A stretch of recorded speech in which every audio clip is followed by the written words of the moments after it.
मेरे प्यारे देशवासियों, नमस्कार। मन की बात में एक बार फिर आपसे जुड़कर मुझे बेहद खुशी हो रही है। देश के अलग अलग हिस्सों में हमारे देश के लोग देश हित में, समाज में हित में ऐसी अद्भुत चीजें कर रहे हैं और जब उनके विषय में सुनते हैं तो हमें एक नई प्रेरणा मिलती है। आज कार्यक्रम की शुरुआत मैं एथलेटिक्स में देश की ऐसी ही उपलब्धि से करूंगा। कुछ दिन पहले ही झारखंड के रांची में national senior athletics federation competition हुआ। इसमें करीब 800 एथलीट्स ने हिस्सा लिया। देश भर से आए थे। इस दौरान 4 अलग अलग इवेंट में 4 नेशनल रिकॉर्ड टूटे। गुरिंदरवीर सिंह, विशाल टीके, तेजस्विनी शंकर, देव मीणा और कुलदीप कुमार, इन साथियों ने अलग अलग कैटेगरी में नए रिकॉर्ड बनाए। मैं सबसे पहले तो इन सभी को बहुत बहुत बधाई देता हूं। साथियों, एक इवेंट जिसकी देश भर में बहुत चर्चा हो रही है वह है 100 मीटर रेस, 100 मीटर की दौड़। महज 2 दिनों के भीतर मेंस 100 मीटर रेस में नेशनल रिकॉर्ड 3 बार टूटा। जिन 2 एथलीट्स ने ये कमाल दिखाया है वे हैं गुरिंदरवीर सिंह और अनिमेष कुजूर। मैंने सोचा इस बार मन की बात में इन दोनों खिलाड़ियों से बात की जाए। अनिमेष जी नमस्कार। गुरिंदरवीर आपको भी नमस्कार, सत श्री अकाल। नमस्कार सर। नमस्कार। नमस्कार सर। अच्छा भैया, आपने तो बहुत बड़ा अचीवमेंट किया है। आपकी जोड़ी ने भी बड़ा कमाल किया है। हमने संगीत में तो जुगलबंदी देखी थी, लेकिन चुनौती में जुगलबंदी होती है कि एक बार एक चुनौती दे, फिर दूसरा उस चुनौती को उठा ले, फिर तीसरी बार कर ले। बड़ा इंटरेस्टिंग विषय रहा है आपका। मैं चाहता हूं कि मन की बात के श्रोताओं को पता चले कि आप लोग के विषय में उनको जानकारी हो, आपने जो पराक्रम किया है उसका पता चले। नमस्ते सर, मेरा नाम अनिमेष कुजूर है। मैं 200 मीटर और 4x100 मीटर का नेशनल रिकॉर्ड होल्डर हूँ एंड मैं छत्तीसगढ़ से बिलोंग करता हूँ सर। एंड अभी मैं उड़ीसा से खेलता हूँ। मैं लास्ट ईयर एशियन मेडल और वर्ल्ड यूनिवर्सिटी गेम्स मेडल लेके आया एंड मैं एथलेटिक्स 2021 से चालू किया जब मैं स्कूल से पास आउट हुआ। मैं सैनिक स्कूल अंबिकापुर से पास आउट हूँ एंड मैं पहले फुटबॉल खेला करता था एंड मेरे पेरेंट्स कोविड के समय मुझे थोड़ी बहुत छूट देते थे कि तू जाके बाहर दौड़ ले या खेल ले। तो जब कोविड खत्म होने लगा तो मेरे फुटबॉल के जो फ्रेंड्स थे उन्होंने मुझे बोला कि स्टेट मीट होने वाला है, जाके तू पार्टिसिपेट कर। एंड मैं पार्टिसिपेट किया एंड मुझे पता नहीं था कि वहाँ से नेशनल का सिलेक्शन है एंड मैं वहाँ से नेशनल का सिलेक्ट हुआ एंड आज मैं इंडिया को रिप्रेजेंट कर रहा हूँ इंटरनेशनली। और गुरिंदरवीर जी का क्या है? नमस्ते सर, मेरा नाम गुरिंदरवीर है और मैं इंडियन नेवी में पैटी ऑफिसर हूँ और मैं इंडिया का सबसे तेज स्प्रिंटर हूँ। अभी मैंने 100 मीटर में 10.09 का नेशनल रिकॉर्ड बनाया है और मैं पहला इंडियन हूँ जो 10.1 के बैरियर के नीचे भागा है। और मैं कोशिश कर रहा हूँ मैं ट्रैक और वर्दी में भी अपने देश की सेवा करूँ।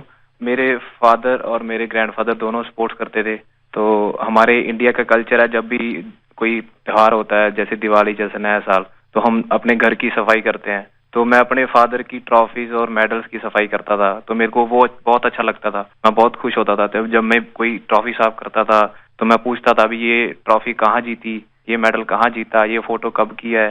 तो फिर मेरे को वो अपनी कहानी सुनाते थे भी मैं यहाँ खेलने गया, मैंने ये नेशनल मेडल जीता, ये मैंने अपनी टीम को इतना जिताया।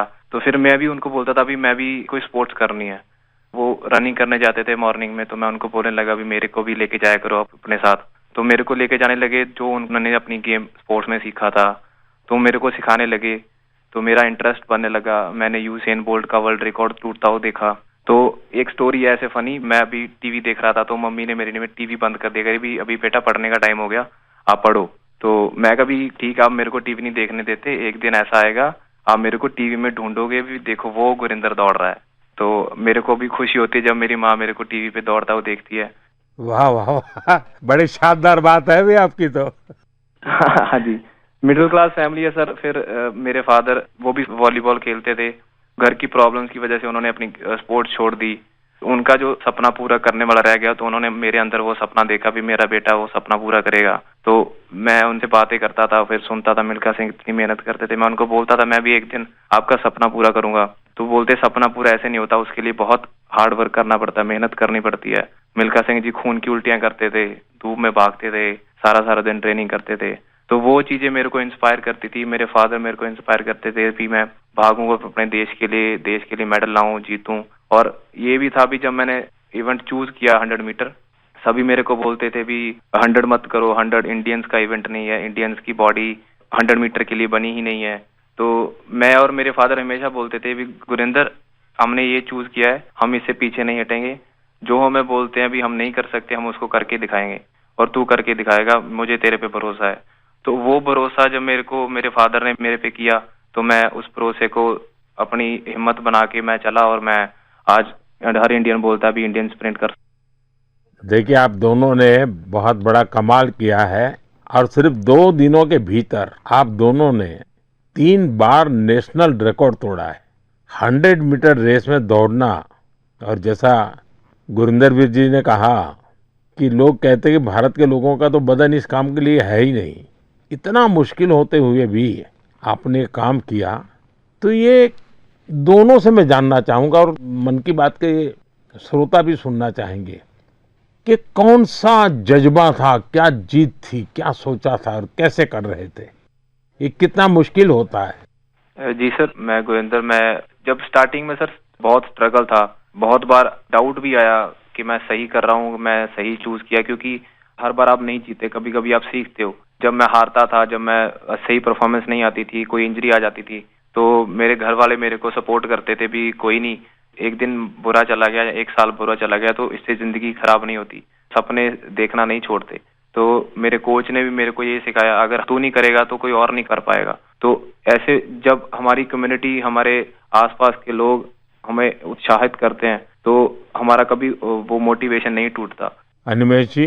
सर मुझे तो सारे लोग बोलते थे कि जब मैं 2021 में चालू किया एथलेटिक्स, तो मुझे बोलते थे कि देख ये नया नया फील्ड है, तू कर पाएगा कि नहीं। तो मैं बोला कि अब मैं इस फील्ड में घुसा हूँ तो करूंगा ही। मेरे पापा भी हमेशा मुझे बोलते थे कि तू इस फील्ड में घुसा है तो कभी पीछे मुड़ के देखना मत, क्योंकि सोचते तो सभी हैं कि ये करना है वो करना है, बट करके बहुत कमी दिखाते हैं। तू बस इस फील्ड में घुसा है तो इस पे अमल रहना, इस पे आगे बढ़ना है। देखो सारी फैसिलिटीज, सब चीज हम लोग सपोर्ट करेंगे, फैमिली सपोर्ट, फाइनेंशियल सपोर्ट, सब चीज हम लोग करेंगे। बस तू मेहनत कर और इंडिया को दिखा कि इंडियंस भी भाग सकते हैं। क्योंकि ये मुझे भी लोग बोलते थे कि इंडियंस की जीन्स ऐसे नहीं है कि वो सब 10 या सब 10-1 के अंदर भाग सकते हैं या कोई स्प्रिंट कर सकता है। बट अभी हम दोनों ने ऐसे प्रूफ किया कि इंडियंस भी कर सकते हैं, ऐसा कोई हार्ड नहीं है हमारे लिए, हम भी सब कुछ कर सकते हैं। तो सर ये सारी चीजें मुझे बहुत मोटिवेट करती है। एंड जैसे जैसे हम ट्रेनिंग कर रहे हैं, हम और टाइमिंग तोड़ रहे हैं अपना, एंड बाकी इंडियंस को भी ये चीज दिख रहा है कि इंडियंस भी कर सकते हैं, एंड हम और करेंगे सर अभी। एंड अभी हम दोनों का सिलेक्शन कॉमनवेल्थ गेम्स के लिए भी हुआ है, तो वहाँ अपकमिंग कंपटीशन में हम और अच्छा परफॉर्म करेंगे। अच्छा, देखिए, मेरे मन में भी एक कुतूहल है और लोगों को भी होगा। मैंने सुना है कि आप दोनों अच्छे दोस्त भी हैं। आप दोनों ने कुछ ठान रखा था क्या कि तुमने मेरा रिकॉर्ड तोड़ा तो मैं तेरा रिकॉर्ड तोड़ दूंगा? पहले अनिमेश बता दे। सर जी, पहले रिकॉर्ड 10.18 का था जो कि मेरा ही था, एंड देन उसको गुरिंदर भैया ने सेमीफाइनल में तोड़ दिया 10.17 करके, एंड मैंने फिर से उसको सेमीफाइनल 2 में 10.15 करके तोड़ दिया। तो उस समय जब मेरा सेमीफाइनल हुआ तो हम दोनों ही खुश थे कि हाँ चलो ठीक है, तो आज रिकॉर्ड टूटा एंड चलो हम दोनों ने तोड़ा ऐसा। क्योंकि उस समय कंपटीशन में राइवलरी रहती है, बट हम दोनों ठान के रखे थे पहले से ही कि उससे पहले हम लोग सऊदी अरेबिया भी गए थे कंपटीशन करने के लिए। तो वहाँ भी हम दोनों रूममेट थे, तो हम दोनों वहाँ भी ऐसा बात करते थे कि इंडिया के स्प्रिंटिंग को आगे लेके जाना है, एंड हमारे ही हाथों में है वो चीज, हम जो करेंगे वही बाकियों को मोटिवेट करेगा। गुरिंदर वीर क्या कहना चाहेंगे? हम दोनों ने डिसाइड किया था भी हम दोनों अच्छा भागेंगे। तो कभी भी सर एक दूसरे को जरूरत होती है तो एक दूसरे के साथ खड़े होते हैं। जैसे अभी रिकॉर्ड करने से पहले जब मैंने रिकॉर्ड किया, फिर अनिमेश ने किया, तो जब हम वार्म अप कर रहे थे तो मैं अनिमेश को बता रहा था, अभी अनिमेश वो ब्लॉक सही है, उस पे जाके बैठ, वहां पे स्ट्राइड कर ले, हम वार्म अप यहाँ पे करेंगे, यहाँ पे वार्म अप सही होगा। तो एक दूसरे की हेल्प करते हैं, एक दूसरे की हेल्प करते हैं जब, तो दूसरा भी इम्प्रूव करता है, हम भी इम्प्रूव करते हैं। तो दोस्ती भी चाहिए सर, बट जब हम ग्राउंड के बाहर हैं, कंपटीशन के बाहर हैं, तो हम दोस्त हैं, बट जब हम ग्राउंड में चले जाते हैं तो एक दूसरे के कॉम्पिटिटर हो जाते हैं। तो ये होता भी, मैं इससे फास्ट भागूंगा, मैं इससे फास्ट भागूंगा। देखिए, आप लोगों ने जो स्पर्धा की है ना, वो देश का मान बढ़ाने के लिए की है, देश को भविष्य में इस जगह पे पहुंचाने के लिए की है और एक पॉजिटिव स्पिरिट से की है। और मैं मानता हूं कि आपका ये जो स्पोर्ट्समैन स्पिरिट है, खेलना भी है, एक दूसरे को चुनौती भी देना है और फिर आगे निकलने के लिए प्रयास करना है और फिर आगे जाने के लिए एक दूसरे की मदद करना है। ये अद्भुत काम किया है आप लोगों ने। मेरी तरफ से आपको बहुत बहुत बधाई, मेरी बहुत बहुत शुभकामनाएं और आप देश का नाम भी रोशन करेंगे, मुझे पूरा विश्वास है। आप ऐसे ही मेहनत करते रहिए, बहुत प्रगति होगी। बहुत बहुत शुभकामनाएं मेरी। शुक्रिया सर, शुक्रिया आपका सर। बहुत बहुत धन्यवाद। मेरे प्यारे देशवासियों, इस समय देश के ज्यादातर हिस्सों में बहुत गर्मी पड़ रही है। तेज धूप, गर्म हवाएं, ऐसे मौसम में अपना ध्यान रखना बहुत जरूरी है। पानी पीते रहिए, धूप में अगर निकलना ही पड़े तो थोड़ा संभल कर निकले। इस दिशा में सरकार की भिन्न भिन्न डिपार्टमेंट्स ने जो गाइडलाइंस जारी की है वो भी भूलिएगा नहीं। साथियों, हमारे यहाँ गर्मी से लड़ने का तरीका कई बार रसोई में भी मिलता है। आपने भी देखा होगा, जैसे जैसे गर्मी बढ़ती है वैसे वैसे घर की रसोई का स्वाद बदल जाता है, रसोई का प्रकार बदल जाता है। कहीं मटके का पानी निकल आता है, कहीं दही जमने लगता है, तो कहीं कच्चे आम उबलने लगते हैं और फिर शुरू होता है देसी पेय का दौर। देसी पेय से आप भी परिचित हैं। अगर आप उत्तर भारत में जाएंगे तो काफी जगह आपको मिलेगा आम पन्ना, कच्चे आम का स्वाद और गर्मी से राहत भी। पंजाब हरियाणा जाइए तो लस्सी मिल जाएगी, बड़े गिलास वाली लस्सी। राजस्थान और गुजरात में छाछ जैसे हर खाने की साथी बन जाती है। और बिहार, झारखंड, पूर्वी उत्तर प्रदेश में सत्तू का शरबत, उसकी तो बात ही क्या है, पेट भी भरे, ताकत भी दे। कोंकण और गोवा में कोकम शरबत, सोल कढ़ी, दक्षिण भारत में पानकम, नीरमोर, संबारम और ओडिशा में बेलपना। वो सिर्फ पेय नहीं, भारत के अलग अलग क्षेत्रों की परंपरा का हिस्सा है और इसमें एक भारत श्रेष्ठ भारत की भावना की झलक भी मिलती है। और एक बात जरूर ध्यान रखिएगा, इनमें से ज्यादातर चीजें हमारी अपनी रसोई से निकली है, हमारे खेत खलिहान से निकली है। कोई बड़ी ब्रांडिंग नहीं है, लेकिन पीढ़ियों का अनुभव उनमें समाया हुआ है। आप भी गर्मी के दौरान देसी पेयजलों का खूब आनंद लीजिए। साथियों, गर्मी आते ही एक और चर्चा हर घर में शुरू हो जाती है और वो है आम। आम चर्चा का विषय होता है। भारत में शायद ही कोई घर होगा जहां गर्मियों में आम की न होती हो। हर इलाके का अपना आम, अपना स्वाद, अपनी खुशबू। महाराष्ट्र और कोंकण का हापुस, अल्फांसो, गुजरात का केसर, यह तो आमरस की जान है। उत्तर प्रदेश का दशहरी और मेरी काशी का लंगड़ा। वैसे लंगड़ा आम की एक खास बात होती है, पकने के बाद भी उसका रंग कई बार हरा ही रहता है। बिहार का जर्दालू, जिसकी खुशबू दूर से पहचान में आ जाए। चौसा, मालदा, हर नाम के साथ लोगों की यादें जुड़ी हुई हैं।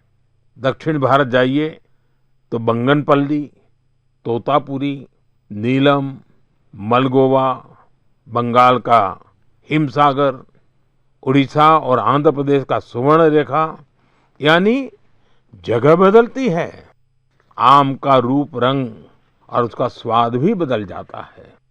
और साथियों, आम की ये यात्रा अब गांव से ग्लोबल मार्केट तक भी पहुंच रही है। आज मन की बात के माध्यम से मैं आम की पैदावार से जुड़े अपने किसान भाई बहनों की प्रशंसा करूंगा। आप देश की कृषि अर्थव्यवस्था के लिए आम किसान नहीं, बहुत विशेष हैं। ऐसे ही छाए रहिए। साथियों, गर्मी के इन दिनों में ऐसे तो स्कूलों की छुट्टियां होती हैं, लेकिन मैं एक ऐसे क्लास की बात करूंगा जिसमें आपका एडमिशन करने का मन कर जाएगा। साथियों, एक स्थिति की कल्पना कीजिए, एक ऐसा स्कूल जहां बच्चे भी आते हो, युवा भी और बुजुर्ग भी, जहां कोई फीस ना हो, कोई बड़ी बिल्डिंग ना हो, कोई क्लासरूम भी ना हो, और सबसे रोचक बात, वहां क्लास नदी में लगती हो। साथियों, ये कोई कहानी नहीं है, ये एक सच्चा प्रयास है। केरलम के आलुवा में साजी वलाशेरिल जी ऐसा ही एक स्विमिंग क्लब चला रहे हैं। अब तक 15,000 से ज्यादा लोग यहाँ तैरना सीख चुके हैं। साजी जी ने दिव्यांग बच्चों को भी स्विमिंग सिखाई है। इस प्रयास के पीछे एक पीड़ा भी छिपी है। कुछ वर्ष पहले एक नौका हादसे में कई छात्रों की मृत्यु हो गई थी। उस घटना ने साजी जी को भीतर तक झकझोर दिया। उन्होंने सोचा, अगर बच्चों को तैरना आता होता तो शायद कई जानें बच जाती। बस यहीं से शुरू हुआ उनका ये अभियान। साथियों, साजी वलाशेरिल जी का जीवन हमें एक बहुत बड़ी सीख देता है। सेवा करने के लिए बहुत बड़े साधन जरूरी नहीं होते, जरूरी होता है एक अच्छा इरादा और लगातार किया गया प्रयास। इन्हीं के दम पर हजारों लोगों के जीवन में बदलाव लाया जा सकता है। मेरे प्यारे देशवासियों, बीते दिनों मुझे यूरोप के नीदरलैंड जाने का अवसर मिला। वहां मैं कई मीटिंग में शामिल हुआ। इसी दौरान एक ऐसा क्षण आया जिसने हर भारतीय को गर्व से भर दिया।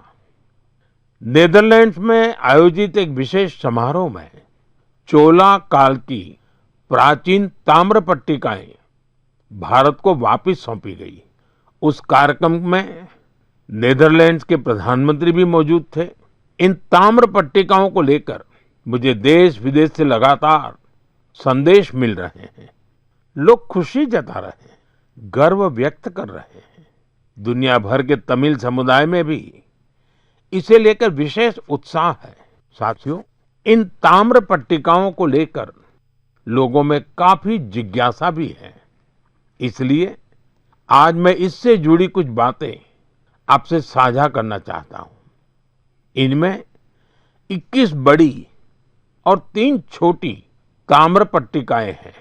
ये मुख्य रूप से राजा राजेंद्र चोला प्रथम द्वारा अपने पिता राजा राजा चोला के एक वचन को पूरा करने से जुड़ी है।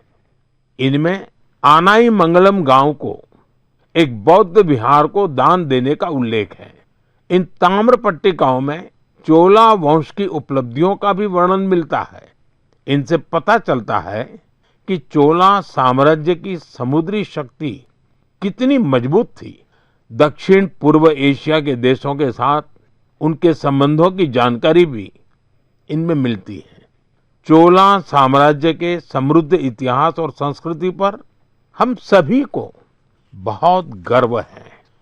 साथियों, हमारी सरकार भारत की ऐसी अमूल्य धरोहरों के संरक्षण के लिए लगातार प्रयास कर रही है।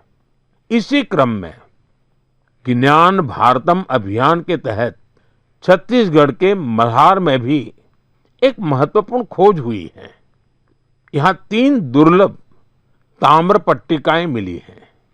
ये पांडुवंशी राजवंश के महर्षि बालार्जुन के शासनकाल से जुड़ी मानी जा रही है। विशेषज्ञ मानते हैं कि इंस्क्रिप्शंस 6ठी 7वीं सदी के हैं, यानी 1400-1500 साल पुराने। ये ताम्र पट्टिकाएं प्राचीन ब्राह्मी लिपि और पाली भाषा में लिखी गई है। इनसे उस समय की शासन व्यवस्था, धर्म और संस्कृति के बारे में महत्वपूर्ण जानकारी मिलती है। साथियों, हम भारतीयों में खगोल विज्ञान यानी एस्ट्रोनॉमी को लेकर हमेशा विशेष आकर्षण रहा है।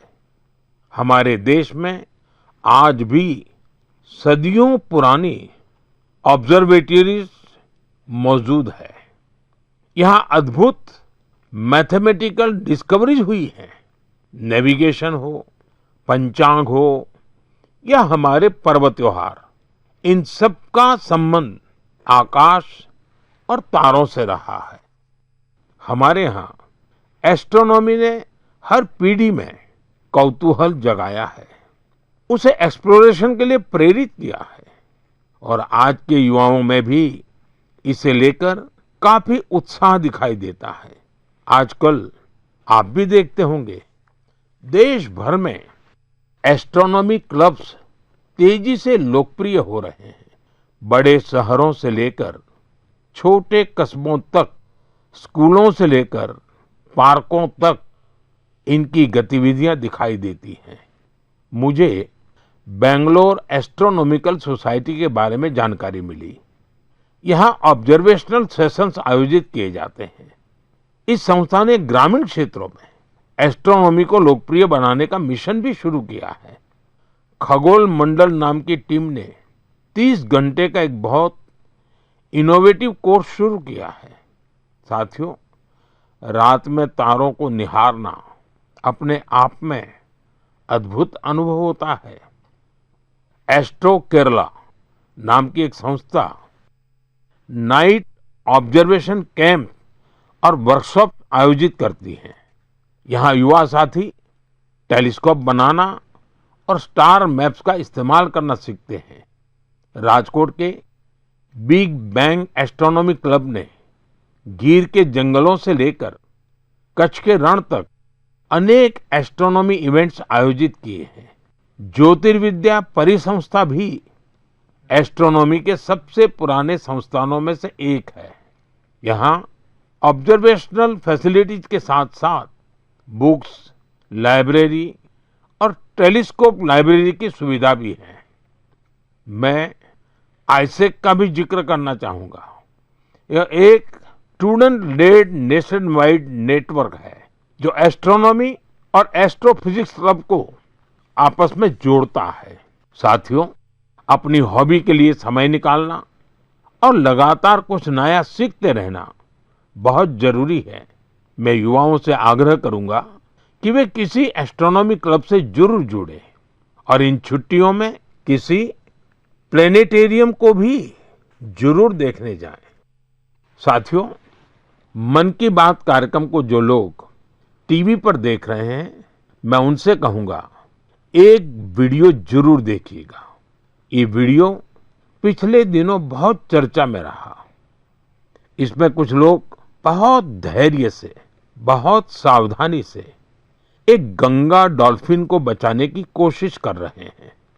आपको ये जानकर आश्चर्य होगा, इस पूरे प्रयास में करीब 13 घंटे लगे और आखिरकार वो डॉल्फिन बच गई। साथियों, इसमें बहुत बड़ी भूमिका रही भारत की पहली गंगा डॉल्फिन रेस्क्यू एम्बुलेंस की। ये घटना उत्तर प्रदेश की है। वहां एक गंगा डॉल्फिन नहर में फंस गई थी। ऐसे समय में नमामि गंगे अभियान के तहत बनी ये एम्बुलेंस उसके लिए उम्मीद बनकर पहुंची। फिर बहुत सावधानी से उसे बाहर निकाला गया, उसकी जांच की गई, उसका इलाज किया गया और उसके बाद उसे सुरक्षित राप्ती नदी में छोड़ दिया गया। एक तरह से कहें तो एक जीवन फिर अपने घर लौट गया। साथियों, ये डॉल्फिन रेस्क्यू एम्बुलेंस बहुत खास है। इसे एक चलते फिरते अस्पताल की तरह तैयार किया गया है। इसमें डॉल्फिन को सुरक्षित रखने की व्यवस्था है, ऑक्सीजन की सुविधा है, विशेष स्ट्रेचर है, बचाव के उपकरण है। यानी अगर कोई डॉल्फिन घायल हो जाए नहर में फंस जाए या नदी से कट जाए तो तुरंत उसकी मदद की जा सकती है। साथियों, जब हम गंगा डॉल्फिन को बचाते हैं तो हम सिर्फ एक प्रजाति को नहीं बचाते, हम गंगा की जैव विविधता को बचाते हैं, नदी के पूरे जीवन तंत्र को बचाते हैं और अपनी आने वाली पीढ़ियों के लिए प्रकृति की एक अमूल्य धरोहर भी बचाते हैं। मेरे प्यारे देशवासियों, आप में से बहुत लोगों की नदी, तालाब और कुएं के पानी से जुड़ी यादें जरूर होगी। किसी को तालाब में तैरना याद होगा, किसी को दोस्तों के साथ तालाब किनारे खेलना, किसी को उस मिट्टी की खुशबू याद होगी। बचपन की ऐसी यादें जीवन भर मन में बसी रहती हैं। साथियों, ऐसी ही यादों को बचाने की एक प्रेरक गाथा उत्तर प्रदेश के बस्ती जिले से सामने आई है। बस्ती के आकाश गुप्ता अपने गांव की मनोरमा नदी को देखकर बहुत दुखी होते थे, क्योंकि जिस नदी को उन्होंने बचपन में साफ और जीवन देखा था, समय के साथ उस नदी में प्लास्टिक जमा होने लगा था, गंदगी बढ़ती चली जा रही थी। श्रीमान आकाश ने तय किया कि शिकायत नहीं करेंगे, एक नई शुरुआत करेंगे। शिकायत नहीं, शुरुआत मंत्र बन गया। उन्होंने अपने दोस्तों को साथ लिया। सिर्फ जाल था, फावड़ा था, टोकरी थी और सबसे बड़ी ताकत थी कुछ बदलने का संकल्प। ये युवा नदी में उतरते थे, जलकुंभ भी निकालते थे, प्लास्टिक और कचरा बाहर लाते थे। कई बार एक दिन में 50-60 किलो तक कचरा नदी से निकाला गया। धीरे धीरे मनोरमा नदी का वह हिस्सा फिर से साफ दिखने लगा। आसपास के लोगों का ध्यान भी इस काम की तरफ गया। लोगों में स्वच्छता को लेकर जागरूकता बढ़ी।